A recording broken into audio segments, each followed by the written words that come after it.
guys, Mustached. Tom here to review the movie Now You See Me, Now You Don't. So this is part of the Magical Heist franchise series. I believe this is the third one in the now successful series. And yeah.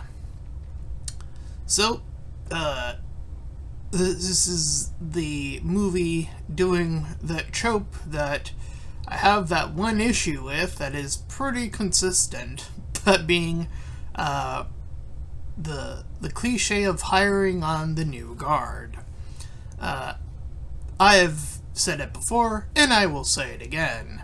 I always am a better believer that if you're going to do that, then you should actually invest in somebody actually new instead of younger celebrities that have already had quite the reputation. So I'll just say that now so I don't have to state it later. Anyway, as for the rest of the movie, it's pretty good. It begins with a new heist prepping up, and this new heist is being set off by the three new magicians that are copying and mimicking the four horsemen, or five, or however many there were in the original group. Point being that they successfully pull it off and get the ire or attention of the main character named Atlas. From there, he said that there was a message about a group called the Eye that is inviting him to group up with the trio to essentially pull off a great magical heist. Now, there is a revelation in this movie, and I suppose I could wait, but I find it peculiar, I guess, in the form of magic, but sort of story and plot, I'm a little confused. Maybe I can figure this out. So, the Eye was sent these cards only for the Eye to consist of to be made up of one of the new characters in the trio, and they all act, or at least the individual of the three of them seems to at least initially act aloof to this very key information about what the Eye is in reference to. Despite that, they decide to hold off, as if he's like acting or something, I guess, to play along to get the other two on board, mayhaps. But they already seemed very eager. Well, at least one of the two. The other one did not seem so eager. At any rate, they end up accepting and starting to pull off this new heist, which incorporates stealing this white gem, heart's gem, from this pristine rich lady. In doing so, they pull off some magical feats, slash, from sleight of hand to contraption building to set things up in motion, and so on and so forth. So, they are successful, and during their escape, however, things go a little bit more wonky. But during their escape, more of the magicians of the old guard start to show up. And this allows both groups to fully unite. It is only here, where the two groups are fully reunited, heist now successful, that things are going to move and continue on from here to her trying to pay them back, to her trying to capture one of them and then capturing all of them, and then they have to escape this much more sophisticated glass trap prison, but of course are successful doing so. Now, there's a bit where they end up in this mansion where I would say a good 20 minutes, 10 to 20 minutes is spent here. This is where we get most of our exposition about what the gem is, the rivalry groups and all of this stuff, the camaraderie as well. This is where the bulk of information is also presented to us as well. And we have our final introduction of Morgan Freeman's character, in which this is his finale as he passes away in the context of the movie at a later junction, deep when they're in the household still. So there are puzzles throughout, like an escape room. So they are keen to solve these, they unravel the mysteries, and gain access to pretty much all of the information via this exposition about Nazis and whatnot. And I mean, they were already invested in the gem stealing before, so I don't know. It just seems like a little extra fluff, I suppose, in terms of exposition timing. But the guards, police, eventually capture their coordinates, because they were tracking one of their phones or something. And so the police are duped into a magician trick, but end up, as I said, pulling Mr. Morgan out of the film, so he has the shortest run time. And thus proceeding, the rest of the group must make haste. One of them is recaptured, as I had just mentioned, and then that causes the others to get captured. Do this transactional period where they're trying to get because they're now like fighting between the gem. I forget like how it changes hands exactly. But point being is that like she gets it back at some juncture, and then they get it back through this transaction, and then she gets it back after trapping all of them. Or so she thinks. Of course, the new magicians are serving as quite the distraction. Meanwhile, when isolated and alone, she ends up meeting with the new companion who set up the eye, which twist, I suppose, that they're siblings.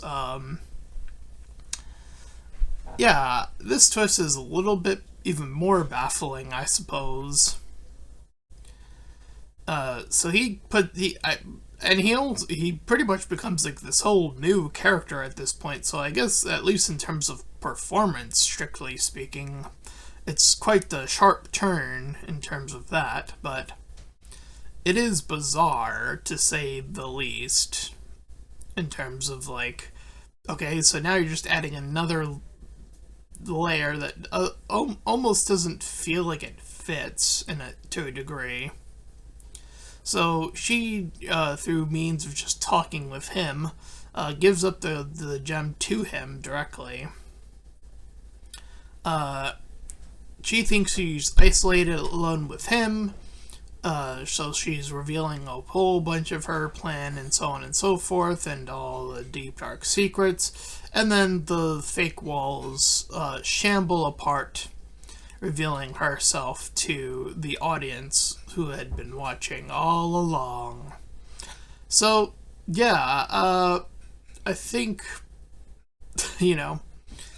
they play off of some Mission Impossible a little bit here, some, I guess Fast and Furious in terms of like heisting, because that's what that series pretty much was on top, but just with cars instead of magic, right? A little bit of the previous films, and voila, you got yourself your franchise. The cast is pretty big here, as you can see, so I would say the time spared is actually okayly spent, I would argue, I guess. Yeah, though, I don't know. It's hard to judge on that merit in terms of, like, when you have a large ensemble cast such as this. But I think it fits. I think, again, there might have been some smaller parts here and there, but I digress. Point being, they trick her, they get the gem, they're gonna give it away, so on and so forth. All things happy come which way. And of course, I think he was like a cop in the first movie or second movie, I forget which one, but pretty much they want to set up a next movie. And I guess it would just follow the new gen characters, like the new guard. But as I stated, it would have been interesting to get somebody who mayhaps, because I know that these are actors first, and then some of them studied magic, as it were. That's what it seems like is the case, even in sort of the inception of the first movie. And it'd be interesting to see how, because there does seem to be quite a few CGI things going on here. And magic can be really appealing to look at in terms of, like, actually, like, pulling it off. As someone who's seen a lot of Penn and Teller, they used to, like, do an entire show based on, like, just doing magic and whether or not they got fooled or whatever. Like, there are some really passionate magicians that have been, out there. So it's like, I feel like some of them might have that, might also have the right amount of charisma. And maybe you can layer on top of that, maybe it's somebody who just started doing magic and is just really good at it too.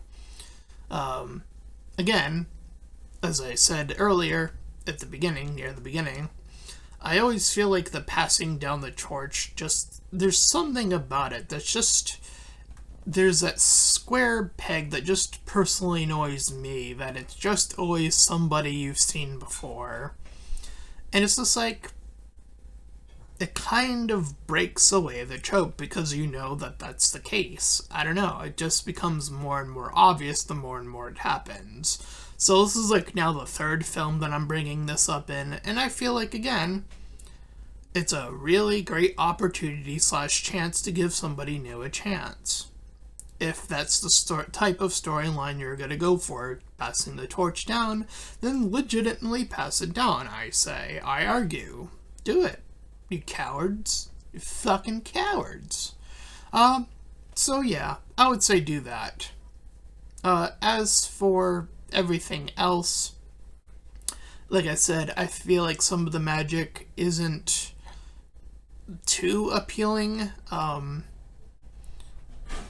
and, there is reveals and so on and so forth. I think those are fine as are, but, there are just some quick bamps. All of those look terrible in this movie. They looked really, really bad. So yeah, just like some really more vintage looking magic. I don't know, something that just looks a lot more appealing. And maybe it's the camera work plus the CGI. I don't know what it is in this movie in particular, and maybe I need to look back at the other two movies, because I don't know if the magic really holds up in either of them that well. And I feel like that would be the highlight of this movie, right, is the magic. That's, like, it's magic plus heist, so you would figure, like, you would want the magic to look good, compelling. So yeah, those are definitely certain things I feel like could use a little bit of work in terms of like just presentation wise. In terms of character, there's a little bit of back and forth, so there's lessons and minor little things. Some characters get, as I mentioned, a little bit more than others. The new cast obviously needs to shine a little bit brighter to leave room for them to get that moment. But as a full film, I feel like this is like a 6 out of 10, maybe even a 5 out of 10 potentially. Like I said, it's the things that are you're going here for feel like they are on the weaker end of the magic slash the new guard. Those two elements seem to be the two things that would be of the utmost focus, and you have magic that doesn't look too great, and on top of that, as I already mentioned, now being the third time, you have actors who have already been well established, already taking up these spots. At any rate, so yeah, that's like a 5 or a 6 out of 10. And that's where we're going to leave this movie review. If you ended up enjoying it, then please feel free to like, comment, and subscribe. Also make sure to check out those links in the description. One will head you over to my petition about small YouTubers, second to my PayPal where you can help support me and my channel directly, and third to my Discord server you can join, collab, shields, let cool stuff for free, and until next time everyone, bye bye.